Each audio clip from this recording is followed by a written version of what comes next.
نحمده ونصلي ونسلم على رسوله الكريم اما بعد فاعوذ باللہ السمیع العلیم من الشیطان الرجیم بسم اللہ الرحمن الرحیم۔ آج ہم سورۃ البقرہ کی آیت نمبر 258 پڑھیں گے۔ تو اس آیت کو ما قبل کی آیات کے ساتھ بہت طرح سے مناسبتیں ہیں۔ اس سے پچھلی آیت میں اللہ تعالیٰ نے ارشاد فرمایا تھا کہ اللہ تعالیٰ اہل ایمان کے دوست ہیں، ان کو گمراہیوں سے نکال کر ہدایت کی طرف لے آتے ہیں، اور جو اہل کفر ہیں ان کے دوست شیاطین ہیں، تو وہ ان کو نور سے نکال کر ہدایت سے نکال کر گمراہیوں میں ڈال دیتے ہیں۔ تو اس لحاظ سے یہ ایک بطور مثال کے اللہ نے بیان فرمایا کہ حضرت ابراہیم علیہ السلام وہ اللہ کے ولی ہیں۔ اللہ تعالیٰ نے ان پر ہدایت کو کس طرح منکشف کیا، کس طرح سے کھول دیا، اور نمرود یہ شیاطین کا نمائندہ ہے، شیاطین کا دوست ہے، تو اللہ تعالیٰ نے کس طرح اس کے اوپر پردہ ڈال دیا کہ وہ ایک صریح اور سیدھی سی بات کو بھی نہیں سمجھ سکا۔ ایک مناسبت یہ ہو گئی۔ دوسری مناسبت یہ ہے کہ اس سے پہلے اللہ تعالیٰ نے آیت الکرسی میں بہت سارے اپنے اوصاف بیان فرمائے تھے، تو اس کے بعد اللہ تعالیٰ نے 3 واقعات بیان کیے ہیں۔ تو تینوں واقعات کے اندر اللہ تعالیٰ کی وہ جو صفات ہیں ان کی تفصیل موجود ہے۔ مثال کے طور پر اس میں ایک صفت تھی اللہ لا الہ الا هو الحی القیوم، زندہ ہے، قائم ہے، زندگی دینا اسی کے ہاتھ میں ہے، باقی رکھنا اسی کے ہاتھ میں ہے۔ تو اللہ تعالیٰ نے یہاں پر وہی بات ذکر فرمائی ابراہیم علیہ السلام کے ذریعے سے، ربی الذی یحیی و یمیت، کہ میرا رب تو وہی ہے جو زندگی کا مالک ہے اور موت کا مالک ہے۔ تو اس طرح سے یہ جو واقعات بیان کیے جا رہے ہیں تو یہ ماقبل کی تشریح ہیں، ماقبل کی تفصیل ہیں۔ ترجمہ دیکھتے ہیں۔ الم ترى، کیا آپ نے نہیں دیکھا،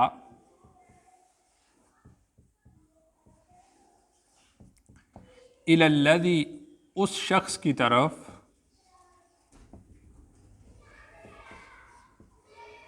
حاجہ، جس نے جھگڑا کیا، ابراہیم سے، فی ربہ، اس کے رب کے بارے میں، ان آتاہ اللہ الملک، ان کا مطلب کہ آتاہ، عطا کی، ان آتاہ اللہ الملک، یہاں لفظ اللہ آئے گا، عطا کی اس کو اللہ نے، الملک، بادشاہت،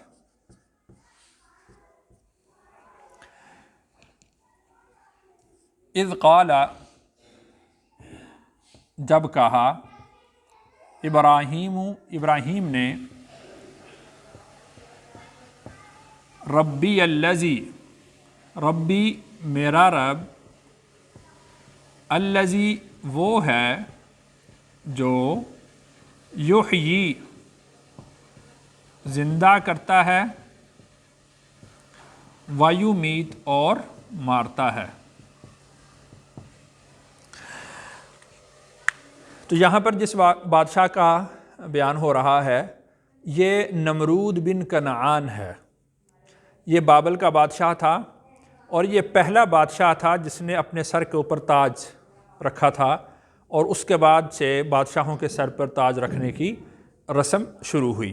تو یہ بہت متکبر آدمی تھا، اور دہریہ عقیدہ رکھتا تھا کہ خدا نہیں ہے، خدا کا کوئی وجود نہیں، اور پھر اس نے لوگوں کو اپنی خدائی کی طرف متوجہ کیا اور خود کو سجدہ کروایا کرتا تھا۔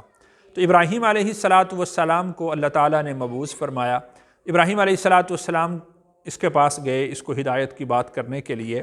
تو یہ واقعہ ہے، بعض علماء نے لکھا ہے کہ ابراہیم علیہ السلام نے جو بتوں کو توڑا تھا تو اس کے بعد کا یہ واقعہ ہے، اور بعض علماء نے لکھا ہے کہ جب نمرود نے ابراہیم علیہ السلام کو آگ میں ڈالا تھا تو اس کے بعد ابراہیم علیہ السلام کی رسائی نمرود تک ہوئی تھی، تو پھر یہ اس وقت کا واقعہ ہے۔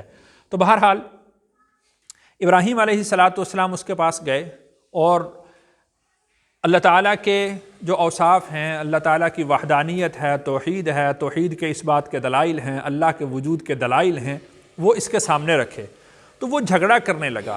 تو ابراہیم علیہ السلام نے یہ بات ارشاد فرمائی کہ ربی الذی یحیی و یمیت، میں تجھے اس رب کی طرف بلاتا ہوں جو زندگی کا مالک ہے، جو موت کا مالک ہے۔ یعنی اس میں اس بات کی طرف اشارہ تھا کہ تیرا وجود اور تیری موت وہ بھی اسی رب کے عطا کردہ ہے۔ یعنی ایک وقت تھا تو نہیں تھا تو اس نے تجھے وجود دیا، اور ایک وقت ایسا ہوگا جب تو نہیں ہوگا اور پھر وہ تجھے وجود عطا کرے گا۔ تو یہ ایسی بات تھی کہ جس سے انسان کو خوف بھی آتا ہے۔ یعنی یوں سمجھ لیجئے نا کہ جب موت کی بات کی جاتی ہے تو اس سے آدمی کو ذرا خوف بھی آتا ہے۔ تو ابراہیم علیہ السلام نے یہی زندگی اور موت کا فلسفہ اس کے سامنے رکھا کہ اس کو کچھ خوف آئے، کوئی ہدایت کی طرف یہ آئے۔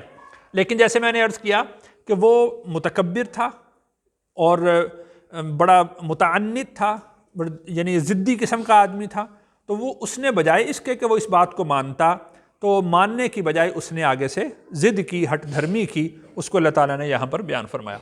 قالا، اس نے کہا، انا، میں، احیی و امید، زندہ کرتا ہوں اور مارتا ہوں۔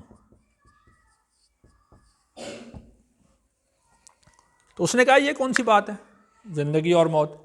دو قیدیوں کو بلایا، جو ان میں سے ایک شخص تھا جس کو سزائے موت تھی، اس کو چھوڑ دیا، اور دوسرا شخص اس کو وہ آزاد ہونا تھا، اس کو اس نے پھانسی لگا دیا۔ اس نے کہا دیکھو کہ جس کے ذمہ موت تھی اس کو میں نے چھوڑ دیا، یعنی جس کی سزا موت تھی اس کو میں نے چھوڑ دیا، اور جس نے چھوٹنا تھا میں نے اس کو مار دیا۔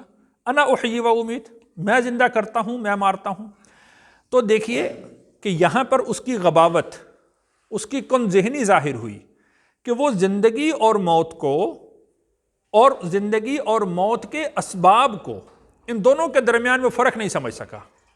دیکھیے کسی کو قتل کر دینا یہ زندگی اور موت نہیں، بلکہ زندگی اور موت کا سبب ہے۔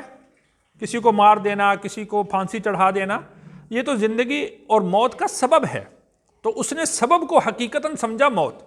اب دیکھیے حیات کس کو کہتے ہیں؟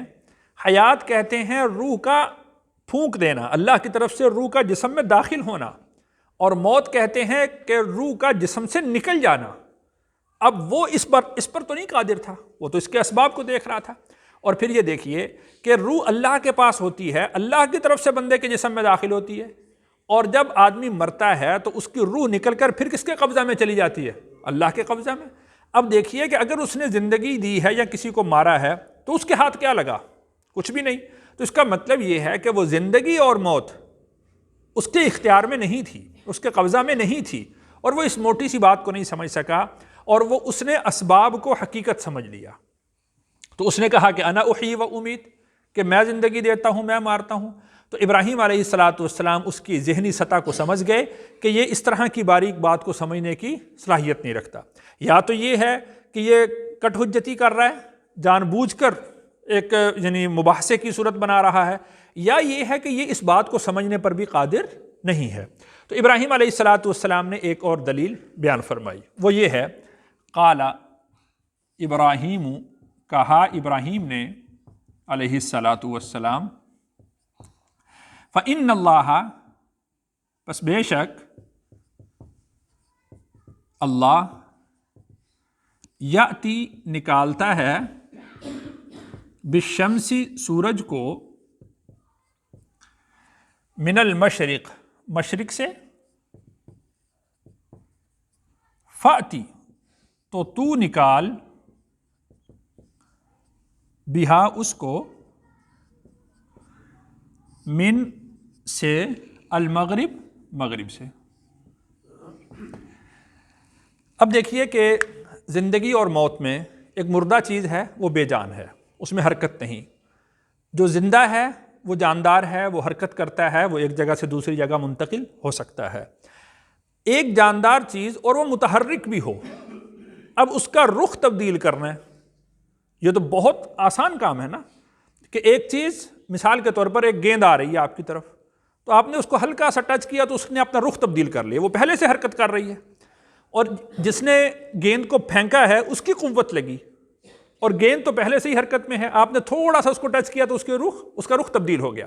تو ابراہیم علیہ السلام نے فرمایا کہ سورج متحرک ہے، یعنی اس میں پہلے سے حیات موجود ہے، جو حیات کا وصف ہے حرکت کرنا، تو وہ اس کے اندر موجود ہے، تو صرف اتنا کر دے کہ اس کی جہت تبدیل کر دے، اس کی جہت تبدیل کر دے، یعنی سورج مشرق سے نکلتا ہے مغرب میں غروب ہوتا ہے، یہ میرا رب کرتا ہے، تو صرف اتنا کر اس کی حرکت کو تبدیل کر دے کہ مغرب سے نکال دے اور مشرق میں غروب کر دے۔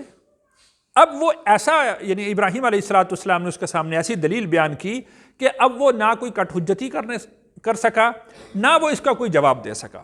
تو اللہ نے ارشاد فرمایا فَبُہِتَ الَّذِي كَفَرَ، کافر مبہوت ہو گیا،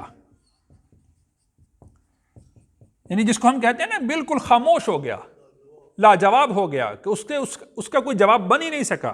اب وہ دیکھ رہا ہے کہ اب میں کیا کروں، تو اس کو کہا اللہ نے کہ فَبُہِتَ الَّذِي كَفَرَ وَاللَّهُ، اور اللہ لا یہدی، نہیں ہدایت دیتے، القوم الظالمین، نافرمان لوگوں کو۔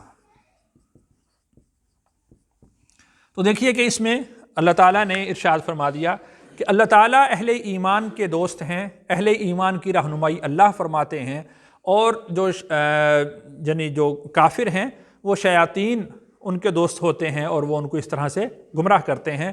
اور اس سے پہلے اللہ تعالیٰ نے طاغوت کا ذکر فرمایا تھا، تو یہ جو یعنی نمرود تھا تو یہ طاغوت کا نمائندہ تھا، ابراہیم علیہ السلام وہ اللہ کے نمائندے تھے۔ تو اس طرح سے اللہ تعالیٰ نے حق کو غالب کیا، اور جو کفر تھا اس کو اللہ تعالیٰ نے لوگوں کے سامنے، ساری دنیا کے سامنے اس کو مغلوب کر کے دکھایا۔ اللہ تعالیٰ سے دعا ہے اللہ تعالیٰ مجھے اور آپ کو ہدایت تامہ نصیب فرماوے۔